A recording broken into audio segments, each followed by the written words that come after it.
हर हर महादेव साथियों, आप सभी का मेरे चैनल लव यू जिंदगी में तहे दिल से स्वागत है। आप सुन रहे हैं अपनी पसंदीदा कहानी तेरे संग यारा का 101 भाग। प्रथम जी प्राणों से सवाल कर रहे थे। नहीं, कोई बात नहीं हुई है एल, बस उसी दिन की बात है एल। मैंने उसे दिन भी तुमसे ये सवाल किया था कि तुम पलक से ही क्यों शादी करना चाहते हो, लेकिन तुमने मुझे कोई जवाब नहीं दिया था एल। आज भी सवाल कर रहा हूँ, फिर भी तुम्हारे पास जवाब नहीं है, लेकिन आज मेरे पास जवाब है एल। प्रथम जी ने डीएनए टेस्ट की रिपोर्ट प्रणव के सामने फेंकते हुए कहा एल, देखो इसमें है तुम्हारा जवाब। इनवेल देखकर प्रणव की आंखें झुक गई थी एल। वह समझ गया था कि प्रथम जी को पता चल चुका है, लेकिन इस डीएनए टेस्ट की रिपोर्ट में क्या है वह भी देखना जरूरी था एल। दिल में एक शक था, लेकिन इस इनवेल के अंदर उसे शक की पुष्टि थी एल। जिस तरह से एग्जाम देने के बाद रिजल्ट का इंतजार होता है, जिस पर कि इंसान का भविष्य टिका होता है, इसी तरह से प्रणव को इस रिपोर्ट का इंतजार था एल। पर आज जब रिजल्ट आ गया था तो उसे देखना भी बड़ा मुश्किल लग रहा था एल। प्रणव काफी दिनों से अपने आप को इस चीज के लिए तैयार कर रहा था, लेकिन इतनी आसानी से अपना रिजल्ट सुनना भी आसान नहीं होता। दिल की धड़कन बढ़ जाती है। ये सब के साथ होता है। ऊपर वाले ने इस दुनिया में अपनी एक अनमोल कृति मानव के रूप में तैयार की है एल। उसने स्त्री और पुरुष बनाया है एल, दोनों को दो अलग अलग विशेषताओं के साथ एक दूसरे का पूरक बनाया है। औरत जितनी नर्म दिल और नाजुक होती है, मर्द उतना ही कठोर और मजबूत होता है। अपने कोमल स्वभाव के कारण औरत किसी भी परिस्थिति में खुद को तुरंत ढाल लेती है क्योंकि वह लचीली होती है, लेकिन अपनी कठोरता के कारण पुरुष ऐसा नहीं कर पाता एल। उसके टूटने का, बिखरने का डर बनता है। किसी भी बदलाव को औरत सहज भाव से स्वीकार कर लेती है, पर मर्द जल्दी से इस बदलाव को स्वीकार नहीं कर पाता एल। ये सब कुछ प्राकृतिक है एल, किसी का इस पर कोई इख्तियार नहीं है। कई बार औरतें रोकर किसी दूसरे से कहकर, चीखकर, चिल्लाकर अपने दिल का हाल बाहर कर देती हैं, लेकिन दुनिया में जो ये रीत बन चुकी है कि मर्द रोते नहीं है, इस बात से मर्द इस तरह से अपनी बात बाहर निकल भी नहीं पाते हैं। उसे अपने अंदर ही अंदर दबा कर रख लेते हैं, कोई उन्हें कुछ कह ना सके, इसलिए अपने स्वभाव में ये सख्त खोल भी चढ़ा लेते हैं। कहते हैं कि इस सृष्टि का सबसे दुर्लभ दृश्य है एक मर्द को रोते हुए देखना। पर कभी कभी तो ऐसा होता है कि कुछ मर्द खुलकर हंसते भी नहीं है, क्योंकि उनके दिल में ये डर होता है कि कहीं उनके इस हंसी से कोई उन्हें हल्के में ना ले ले। अपने आप को धीर, गंभीर और मजबूत दिखाने के लिए भी वह अपने चेहरे पर कठोरता का आवरण ओढ़ लेते हैं, और यह सब कुछ उनके दिल को अटैक करता है। इसीलिए इस दुनिया में अगर हार्ट के 100 रोगी हैं तो 70% वह पुरुष है और 30% औरतें। परंतु ऐसा होना नहीं चाहिए एल। जीवन ऊपर वाले का दिया हुआ अद्भुत तोहफा है और इसको जीने का हक सभी को है एल, चाहे वह स्त्री हो या पुरुष या फिर एक नन्ही सी चींटी ही क्यों ना हो।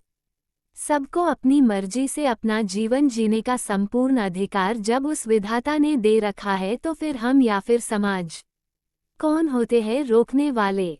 खुद जिए, औरों को भी जीने दीजिए, पर अपने कर्मों का हिसाब तो सभी को इसी दुनिया में देकर जाना है एल। पलक की पेशी तो हो चुकी थी एल, अब बारी प्रणव की थी। अपनी बढ़ी हुई धड़कनों को काबू करते हुए प्रणव ने धीरे से वह रिपोर्ट निकाल ली। सीधे नजरें इम्प्रेशन पर गई और इम्प्रेशन पढ़ते ही शक यकीन में बदल गया था। मुस्कान उसकी ही बेटी है एल। दिल को एक धक्का सा महसूस हुआ एल, क्या खुशी हुई या फिर दुख हुआ, कुछ समझ में नहीं आया, लेकिन रिपोर्ट पढ़कर प्रथम जी की तरफ देखा एल, जो कि अब अपने सवालों के जवाब के लिए उसकी तरफ देख रहे थे। क्या लिखा है रिपोर्ट में? प्रथम जी ने पूछा एल। प्रणव कुछ नहीं बोला एल। बोलते क्यों नहीं हो? प्रथम जी का गरजता हुआ स्वर उभरा। इतनी तेज आवाज में उन्होंने आज तक प्रणव से बात नहीं की थी। प्रणव एक पल के लिए कांप गया था। मुझे पहले आप ये रिपोर्ट पढ़ चुके हैं? हाँ, मैं ये रिपोर्ट पढ़ चुका हूँ, लेकिन फिर भी मैं तुम्हारे मुंह से जानना चाहता हूँ, क्या इस रिपोर्ट में जो लिखा है वह सच है? प्रथम जी ने पूछा। प्रणव से कुछ बोला नहीं गया। शायद पापा के गुस्से को देखते हुए उसने चुप रहना सही समझा था। लेकिन उसकी चुप्पी प्रथम जी का गुस्सा और बढ़ा रही थी। बोलो, जवाब क्यों नहीं देते? रिपोर्ट में जो लिखा है वह सच है या नहीं है? प्रथम जी ने अपना सवाल दोहराते हुए पूछा। हाँ, ये सच है, प्रणव ने स्वीकार कर लिया। प्रथम जी एक कटे हुए पेड़ की तरह लहराते हुए अपने बेड पर बैठ गए और सर अपने दोनों हाथों से थाम लिया। उनकी इस कंडीशन को देखकर तो प्रणव का दिल उछलकर उसके मुंह को आ गया था। वह तेजी से उनके पास दौड़ता हुआ आया। पापा, मेरी बात तो सुनिए। प्रणव बोल रहा था, लेकिन अब प्रथम जी कोई जवाब ही नहीं दे रहे थे। अपने सर को दोनों हाथों से थामे हुए चुपचाप बेड पर बैठे हुए थे। प्रणव को उनका चेहरा भी दिखाई नहीं पड़ रहा था, लेकिन इतना समझ में आ रहा था कि पापा सदमे जैसी स्थिति में पहुंच गए हैं। वह लगातार उनको हिलाने की कोशिश करने लगा। पापा, प्लीज मेरी बात सुनिए। क्या सुनूं मैं तुम्हारी बात? प्रणव, प्रथम जी ने अपना सर उठाकर रोई रोई लाल आंखों के साथ प्रणव से पूछा। बोलो प्रणव, अब क्या है तुम्हारे पास अपनी सफाई में कुछ सुनने को? कोई बहाना, कोई एक्सक्यूज? तुम्हें जो करना था तुम कर चुके हो, लेकिन मुझे ये समझ में नहीं आ रहा है कि मेरा बेटा इतना गैर जिम्मेदार, कैरेक्टरलेस कैसे हो सकता है। लोग कहते हैं कि बच्चे वही सीखते हैं जो कि उन्हें घर में सिखाया जाता है, जो कि वह घर में और अपने आसपास देखते हैं। जवाब दो मुझे प्रणव, क्या मैं ऐसा हूँ? मेरी पत्नी को मरे हुए 27 साल हो गए हैं, लेकिन इन 27 सालों में भी क्या कभी तुमने मेरे चरित्र पर किसी की उंगली उठाते हुए सुना है?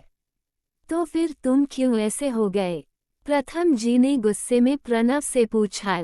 प्रणव के पास इसका कोई जवाब नहीं था, लेकिन ये शब्द चरित्रहीन, कैरेक्टरलेस, उसे एक गाली सी लगी। वह चरित्रहीन नहीं था, लेकिन उसके चरित्र का प्रमाण पत्र मुस्कान के डीएनए टेस्ट की रिपोर्ट के रूप में न केवल उसको, बल्कि उसके पापा के 27 सालों की तपस्या को भी मुंह चिढ़ा रहा था। चरित्र पर जब किसी के सवाल उठता है तो इंसान का पूरा वजूद बिखर जाता है, क्या अपने और क्या पराये। वह आपसे भी नजर मिलाने के काबिल नहीं रह जाता है। झेल ली तुमने अपने हिस्से की बर्बादी, जाना अब बारी है मेरी तेरे संग यारा। तुम उम्र के जिस दौर में हो, मैं समझता हूँ कि वहाँ पर गलतियाँ हो जाती हैं। ठीक है, ये भी मान लिया कि तुमसे गलती हो गई थी, तो फिर अपनी इस गलती को स्वीकार करने के बजाय तुम भागे क्यों? प्रथम जी ने पूछा। उनका इशारा इस तरफ था कि प्रणव पिछले 4 सालों से जो दिन रात देश विदेश में अपना बिजनेस बढ़ा रहा था, दिन रात खुद को काम में डुबाया हुए था। उन्होंने इस बात को इस मैटर के साथ जोड़कर देखा। कुछ हद तक ये बात जुड़ी हुई भी थी, लेकिन प्रणव भागा नहीं था। वह तो खुद अपने सवालों का जवाब ढूंढ रहा था। पापा, मैं अपनी जिम्मेदारी से नहीं भागा था, प्रणव आगे बोल रहा था कि प्रथम जी ने उसकी बात काट दी। जिम्मेदारी से नहीं भागा था, तो फिर तुमने पलक को स्वीकार क्यों नहीं किया? क्यों नहीं सीना ठोककर पूरे समाज के सामने खड़े हुए कि मुस्कान तुम्हारी बेटी है? जब अभिनव ने पलक को उसके घर से निकला था, तो तुम क्यों नहीं पलक का हाथ पकड़कर अपने घर में लेकर आए कि इस चीज का जिम्मेदार मैं भी हूँ? गलती में जब तुम दोनों बराबर के हिस्सेदार थे, तो सजा केवल अकेले पलक के हिस्से लिखवाकर तुम क्यों मैदान छोड़कर भाग गए थे? खुद को मर्द कहते हो ना, अच्छी मर्दानगी का सबूत दिया है तुमने, लेकिन मेरी बात भी कान खोलकर सुन लो। यह मर्द होने की निशानी नहीं है। मर्द मजबूत होता है, मजबूर नहीं। मर्द भले ही रो सकता है, लेकिन किसी को रुला नहीं सकता। क्यों नहीं मर्द की तरह सामने खड़े हुए? प्रथम जी ने पूछा। गुस्सा इतना तेज आ रहा था जो जी में आए मुंह से निकलते जा रहा था। पापा, मुझे इसका मौका नहीं मिला था, प्रणव बोल रहा था। पिछले 4 सालों में तुम्हें एक बार भी मौका नहीं मिला था। प्रथम जी ने जैसे गुस्से में ही मजाक उड़ाने वाले लहजे में पूछा। देखो प्रणव, ये बेफालतू के बहाने किसी और के सामने सुनाना जो इन पर भरोसा कर सके। तुमने मेरा भरोसा तोड़ दिया है। मेरा गुरूर, मेरा मान, मेरा स्वाभिमान सब कुछ टूटकर बिखर गया है एल, मैं टूटकर बिखर चुका हूँ एल, मेरा वजूद बिखर चुका है एल। बहुत मुश्किल से उनके होठों से निकला एल।